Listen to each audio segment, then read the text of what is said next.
en el sistema de urgencias del país. Hacia el 2000, la cirrosis era la quinta causa de muerte. Repito, afecta a grupos poblacionales económicamente activos entre 35 y 55 años. Hacia el 2008, la cirrosis es la cuarta causa de muerte, y esto traduce hacia el 2020 1,5 millones aproximadamente de pacientes cirróticos, y hacia el 2050 1,9 millones pacientes cirróticos aproximadamente. Hablando de encefalopatía, ¿qué traduce esta población de cirróticos? Sabemos que la prevalencia de la encefalopatía oscila entre 30 y el 45%, el riesgo anual de desarrollo 20%, y las formas ocultas anteriormente conocidas como mínimas o subclínicas en un 60-84%. Esto nos dice que hacia el 2020 habrá, con formas de encefalopatía clínicamente evidente, 444,000 pacientes, hacia el 2050 565,000. Y de las formas ocultas, 800,000 hacia el 2020 y hacia el 2050 aproximadamente 1,258,000. Impresionante. Entender cada vez mejor la fisiopatogenia de la encefalopatía nos lleva a entender mejor posibles blancos terapéuticos.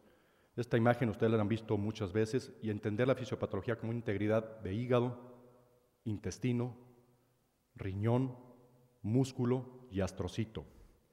Son sistemas totalmente independientes y que no tienen que ver con la acción de los medicamentos, principalmente en el hígado el ciclo de la urea, a nivel intestinal sobrepoblación bacteriana, a nivel renal tratando de aumentar la carga amoniacal excretada, a nivel astrocito, que es el sistema buffer de detoxificación del amonio a nivel de osmorregulación, y un creciente papel que prácticamente fueron todas las publicaciones de este año, se ha centrado a nivel del músculo como un sitio externo de detoxificación del amonio.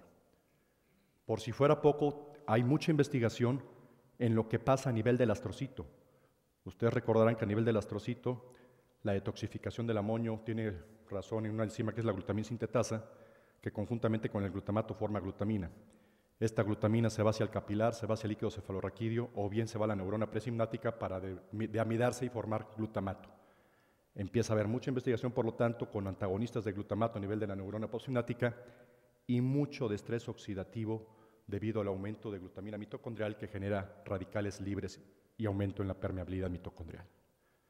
Con esto damos pie al primer trabajo presentado, esto fue en el americano del 2014, por el grupo del doctor Charifi, donde determinaron el papel del amonio como condicionante de lesión multiorgánica e inflamación a través de una vía que están tratando de reconocer, que es la del Toll-like receptor. Es bien reconocido, por lo que les acabo de mencionar, el rol que juega el estrés oxidativo en la fisiopatogenia de la encefalopatía hepática. Los autores se dieron la tarea, por lo tanto, de establecer el rol de la neuroinflamación mediada a través del amonio, a través de la activación del receptor Toll-like receptor 4. Y esto con la cascada condicionante de activación del factor nuclear kappa beta y citocinas involucradas. Ustedes recordarán muy bien el rol del Toll-like receptor con los lipopolisacáridos, que una vez que se internaliza lleva a la acción transcelular de activación de múltiples masinasas, que es lo que radica en cuanto a estrés oxidativo. Con esto los autores tuvieron 4 grupos de ratones, 10 por grupo, controles, con hiperamonemia, con bloqueo de la línea Toll-like y otro con vía Toll-like conservada. Analizaron plasma, tejido cerebral y espectroresonancia, que es la forma más fina de ver la fisiopatogenia a nivel del astrocito cerebral. Separando los grupos que nos interesan, aquellos con hiperamonemia, con bloqueo de la vía Toll-like, las diferencias fueron importantes. A los ratones que les condicionamos hiperamonemia, las concentraciones de amonio, 340 versus 247 de aquel modelo de ratón que tenía bloqueada la vía Toll-like. Bioquímicamente, los ratones con hiperamonemia tenían mayor consumo de albúmina, mayores concentraciones de urea, mayores concentraciones de creatinina, comparados con aquellos que tenían bloqueo de la vía Toll-like, teniendo P significativas tanto en albúmina, en urea como creatinina. Pero lo más importante se centró a través de la espectroresonancia. Esto que tienen ustedes aquí a mano izquierda es un espectroresonancia por resonancia magnética, en donde vean ustedes cómo entran en juego el minoxidil, que es el osmorregulador que sale del astrocito a la carga generada por glutamina debido a la detoxificación del amonio, y entra en juego el lactato como mecanismo de hipoxia o de estrés oxidativo. Los grupos controles, valores normales de minoxidil, de glutamina y el lactato. Los que les bloquean la vía de Toll-like no se ven afectados estos valores, pero aquellos que tienen la vía conservada y por lo tanto tienen respuesta inflamatoria persistente y estrés oxidativo, vean cómo baja el minoxidil de una forma compensadora al aumento de la glutamina y a la generación de lactato. Y en aquellos que aparte tienen la hiperamonemia, el minoxidil se depleta por completo, aumenta más la glutamina y aumenta el lactato. ¿Esto a qué lleva? A que hay un momento que el astrocito no puede conservar esta osmorregulación, viene el edema cerebral de bajo grado, que es la piedra angular de la encefalopatía hepática crónica. Cuando los autores comparan los grupos AB contra CD, estos tienen significancia estadística.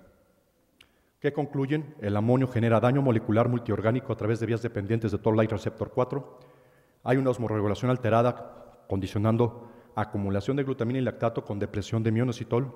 Esto genera edema cerebral de bajo grado. Hablamos y entendemos que hay una sinergia de amonio con inflamación y abre un posible flujo terapéutico a la inhibición directa de los receptores Toll-like receptor.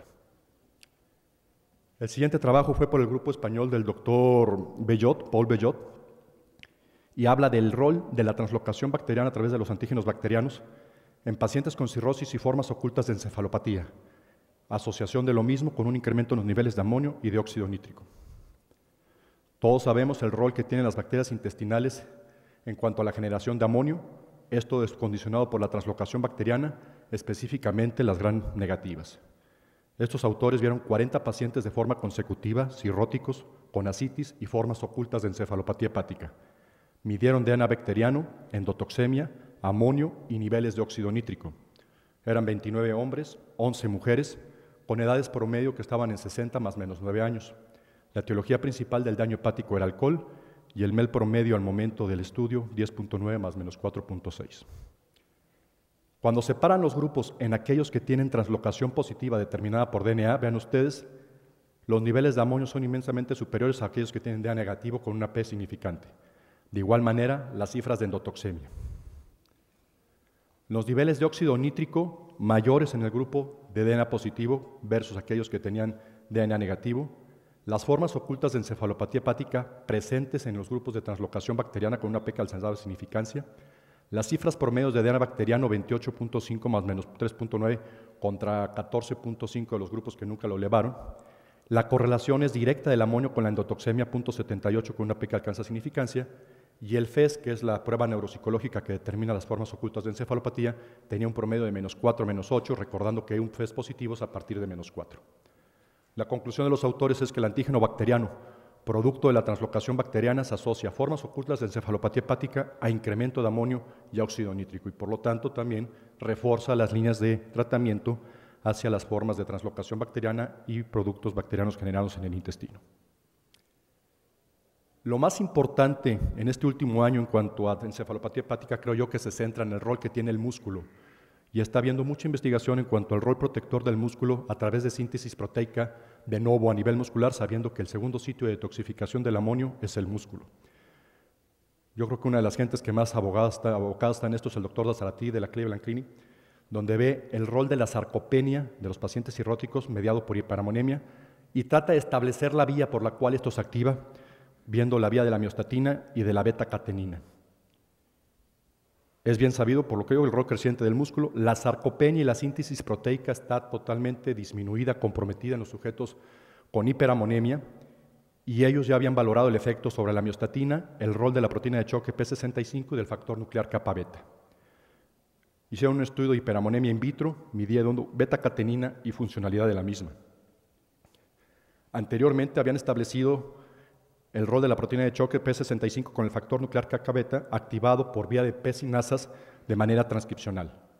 Posterior a esto, había una disminución en la síntesis de proteína y lograron establecer el eje beta-catenina, receptor MYC, ribosoma, miostatina. En este estudio nuevo, vieron que niveles elevados de amonio inhibían la vía de la glutamina sintetasa K3-beta con incremento en la expresión de la beta-catenina y los niveles de la proteína de choque 65 en fase aguda, muy diferente a fase crónica, que es el modelo de cirrosis como tal, 24 horas después, donde observaron activación de esta glutamina sintetasa kappa-beta, degradación de la beta-catenina y reducción en la expresión de P65, encontrando interacción entre el factor nuclear kappa-beta y la beta-catenina. Lograron evidenciar una activación de la beta-catenina usando un inhibidor de glutamina sintetasa con reducción posterior del amonio, mediado por disminución de la miostatina. ¿Qué concluye todo esto? Y es el mensaje que es bastante interesante. La hiperamonemia disminuye la interacción de la beta-catenina y el factor nuclear kappa-beta con el posterior aumento de la miostatina. La miostatina, conforme avanza el daño hepático, está más elevado y el antagonismo de la miostatina puede ser una herramienta terapéutica para combatir la sarcopenia o la desnutrición en el cirrótico. De hecho, ya hay un medicamento en el mercado que es la folistatina que va directamente a antagonizar la miostatina. La sobreregulación de la miostatina es tiempo dependiente. En las fases tempranas los efectos son mediados por la vía de la P65, factor nuclear kappa beta, y en las fases crónicas por degradación de beta-catenina. Entonces, abre múltiples opciones de tratamiento orientadas a la preservación de la masa muscular. Otro estudio presentado en Boston fue el de nuestro grupo de la licenciada Ruiz Margain, donde siguiendo esta misma línea vemos la asociación de la malnutrición y la presencia de encefalopatía hepática. Rol confirmado de la desnutrición en la presencia de la encefalopatía, repito, sabiendo que el músculo es el segundo buffer de detoxificación del amonio. El objetivo fue evaluar la incidencia de encefalopatía en una cohorte de pacientes cirróticos, los cuales seguimos por 3 años, con y sin desnutrición. Fueron 220 pacientes con cirrosis, con una distribución determinada por análisis de bioimpedancia bioeléctrica, con un ángulo de fase que es un valor ya determinado también y publicado de 4.9 o menos. ¿Qué es la impedancia bioeléctrica? También lo hemos platicado, pero es un método muy sencillo de determinar desnutrición. Es un método portátil, no invasivo, poco costoso, que se puede realizar al lado de la cama del paciente, donde lo que analiza es la posición a la corriente de los tejidos, músculo, agua, hueso, a través de una corriente alterna de 50 Hz. Se evalúa resistencia a reactancia y a través de eso obtenemos también el ángulo de fase. ¿Y qué fue lo que encontramos? Durante 3 años de seguimiento, separando los pacientes con ángulo de fase de 4.9 versus 4.9 más o menos, las variables sometidas al univariado que representaron valor predictivo positivo fueron sometidas al multivariado y la malnutrición y el SCOLMER representaban un riesgo relativo de 2.1 y 2.8 respectivamente de presentar encefalopatía hepática. Pero lo más interesante es cuando ustedes ven las curvas a 3 años, aquellos sujetos con desnutrición por ángulo de fase, 39% harían desnutrición en el seguimiento contra un 18% de aquellos que no lo presentaban. Se concluye que la desnutrición diagnosticada a través de ángulo de fase se asocia a una mayor incidencia de encefalopatía hepática. Es una herramienta muy importante en cirrosis compensada, que es donde más aplicación tiene este método. En la descompensada pierde su aplicabilidad y refuerza lo que había visto el doctor Zarate, de que la detección temprana y el tratamiento puede ser blanco terapéutico para los pacientes con encefalopatía hepática. Y esto tiene lógica total porque en esa fase las citocinas y la respuesta inflamatoria no es tan intensa como en las fases descompensadas, donde es más difícil revertir este proceso. A la par de nosotros está el doctor Aldo Montaño en Edmonton, Canadá, que hace lo mismo, y eso es otro grupo que está muy metido en lo que es sarcopenia y miostatosis, viendo el rol de encefalopatía hepática en pacientes con cirrosis. La miostatosis para ellos es un término que implica la reducción del tamaño de la fibra muscular con un incremento de la proporción de inter e intramuscular de grasa. Es una fibra no viable, no buena, es un músculo ineficiente. El objetivo del grupo del doctor Montaño fue evaluar el rol de la sarcopenia y la miostatosis en la incidencia de encefalopatía hepática. Él tiene una corte de 678 cirróticos en lista de trasplante hepática y él mide sarcopenia y miostatosis a través del estándar que tiene él, que es la tomografía, con la medición del grosor muscular a través de la tercera vértebra lumbar. Sus resultados fueron los siguientes: virus C en 256 pacientes con etiología predominante, 38%, evidenció sarcopenia en 291 casos, 43%, evidenció miostatosis en 353 casos, un 52%, con encefalopatía clínicamente evidente en 216, 32, grados 1 a 2 eran 162 y grados 3 a 4 eran 54 pacientes. Cuando él compara los pacientes que tienen encefalopatía positiva versus los que no, los porcentajes de sarcopenia y miostatosis son inmensamente superiores a aquellos que no lo tienen con una P que alcanza significancia. Y cuando somete al análisis multivariable estas variables para cuales se conservan su significancia, la edad, género y MEL, sarcopenia con un riesgo relativo de 1.68 veces y la miostatosis con un riesgo relativo de 1.97 veces.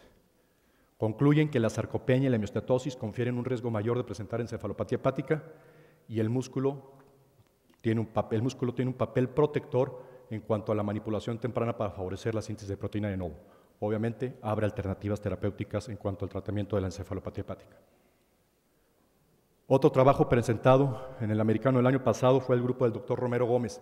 Él está muy metido con glutamina sintetasa y metformina y se dio la tarea de ver metformina como un tratamiento para reducir la hiperamonemia en un modelo de cirrosis de rata con un cortocircuito por tocaba, viendo la actividad de la glutaminasa intestinal. La glutaminasa intestinal es el principal sitio de producción del amonio a través del intestino. Las concentraciones, por lo tanto, de amonio intestinales dependen de la activación de esta enzima. El objetivo, por lo tanto, del grupo del Dr. Romero Gómez fue evaluar la expresión del gen de la glutaminasa 1 en un modelo animal de encefalopatía hepática. Se dio tarea de medir la glutaminasa por PCR en tiempo real, repito, un modelo de hiperamonemia cirrótica con un shunt por tocaba. 16 ratas bajo tratamiento con metformina a razón de 30 miligramos por kilogramo día por 2 semanas contra un grupo control, midiendo amonio, glutamato de deshidrogenasa y la expresión del gen de la glutamina sintetasa 1. Vio que en las ratas tratadas con metformina había una expresión muy leve del gen de la glutamina sintetasa de 1.5 más menos 0.1 versus las ratas control, sin significancia. Lo que sí evidenció con el tratamiento de metformina fue una disminución en la actividad de la glutaminasa intestinal de 0.27 más menos 0.11 unidades por microgramo a 0.14 más menos 0.07 con una P significativa de 0.05, lo cual traduce menores cantidades de amonio, las cuales se veían reducidas de 238 a 110 microgramos por decilitro con P significante.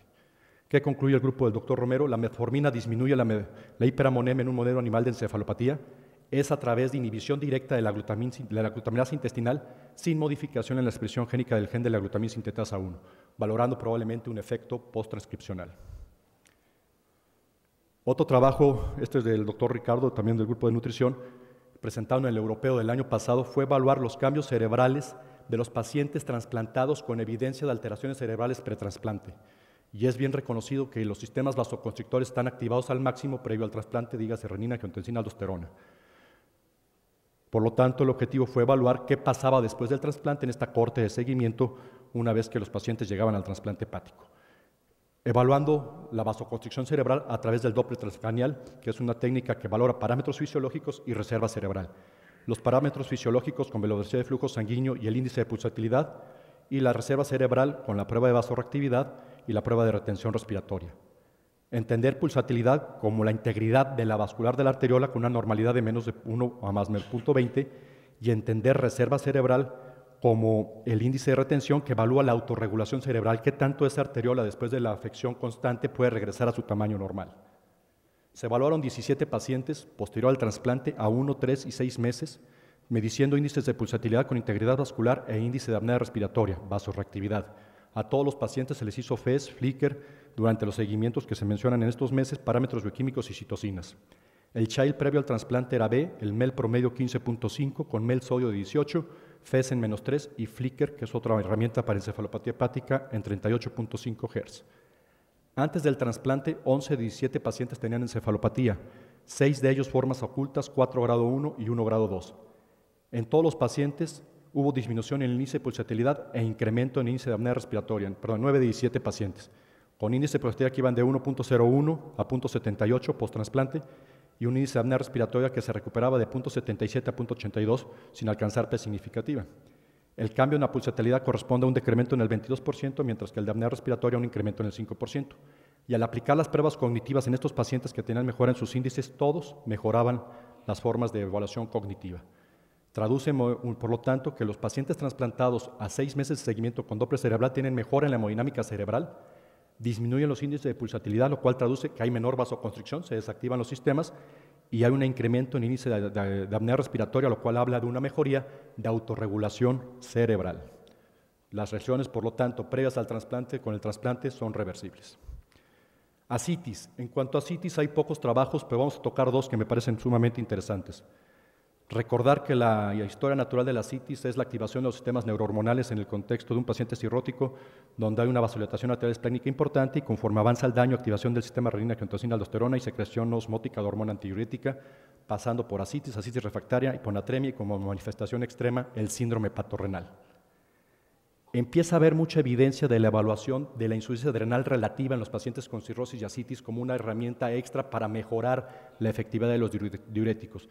El doctor Singh, en el americano del año pasado, se dio la tarea de evaluar el rol de la insuficiencia adrenal relativa, ver la prevalencia e impacto en los pacientes con cirrosis. 66 pacientes cirróticos consecutivos, todos ellos con estabilidad hemodinámica sin sepsis y con ascitis. Dentro de las primeras 24 horas de estar hospitalizados, a estos pacientes los sometió a una prueba de estimulación con hormona adrenocorticotrópica con una inyección de 250 microgramos de la misma.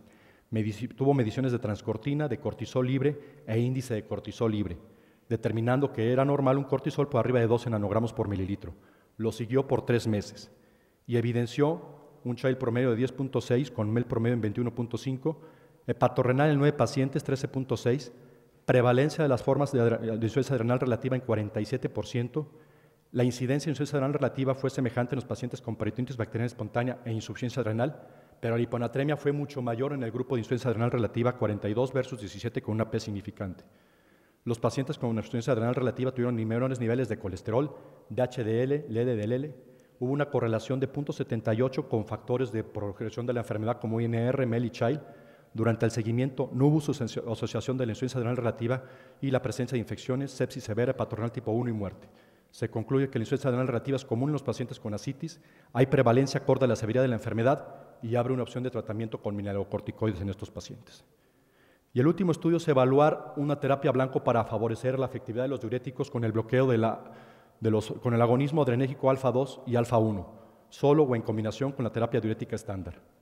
La activación de los vasosistemas vasoconstrictores está francamente alterado y esto compromete la entrega de líquido a nivel de asa de Henle.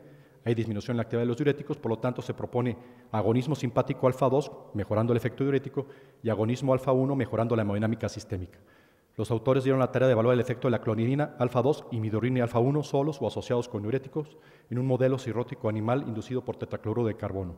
5 grupos, uno con clonidina sola, otro con clonidina más furosemide, otro con clonidina a dosis creciente a 0.5, a 1 y un quinto de diuréticos más midodrine. Y van ustedes cómo se desactivan los sistemas vasoconstrictores. En el grupo de clonidina, que es el 4 con mayor cantidad, se desactiva norepinefrina, se desactiva renina. La adición de clonidina al diurético disminuye la resolución tubular de sodio, por lo tanto favorece la excreción de agua libre de 48 a 30 más menos 8 microgramos por mililitro por minuto con una P significante. En el grupo midodrine no hubo efecto y concluyen por lo tanto los autores que el agonismo alfa-2, pero no el alfa-1, reduce la activación del sistema nervioso simpático, disminuye el hiperaldosteronismo.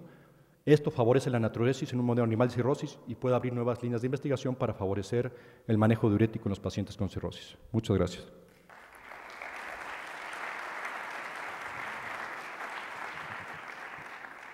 Bien, a continuación le pediremos al doctor Rafael Trejo Estrada nos toque los temas de hipertensión portal hemorrágica.